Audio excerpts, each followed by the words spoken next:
কি দিনকাল পড়লো। আমাদের ছোটবেলায় রূপোর গয়না তেমন চল ছিল না। মা কাকিমারা সব সোনার গয়না পরতেন। যারা একান্তই সোনা কিনতে পারতেন না, তারা সোনার গয়নার ডিজাইনগুলো হুবহু রূপো দিয়ে বানিয়ে তার উপর সোনার জল করে পরতেন। রূপো পড়ার লজ্জা ঢাকতে ওই সোনার জলের আড়াল আর কি। কিন্তু আমার মেয়েদের এই প্রজন্মকে দেখে অবাক হয়ে গেলাম। এরা সব গর্বের সঙ্গে রূপো পড়ছে।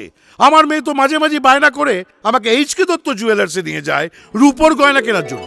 কি সব স্টাইলিশ গয়না, দেখে অবাক হয়ে যায়।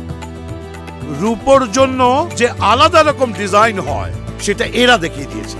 ছেলে মেয়েদের পোশাকের সঙ্গে মানানসই সব স্টাইলিশ আর অ্যাট্রাকটিভ গয়না। হ্যাঁ, ছেলেদের জন্যও দারুণ অ্যাট্রাকটিভ সব গয়না দেখলাম ওখানে। মানিক বাবু লিখেছেন সোনার কেল্লা, বিভূতি বাবু লিখেছেন চাঁদের পাহাড়। আর এই এইচকে দত্ত জুয়েলার্সের রূপোর কালেকশন দেখে আমার ইচ্ছা করছে একটা রূপোর পাহাড় লিখে ফেলতে।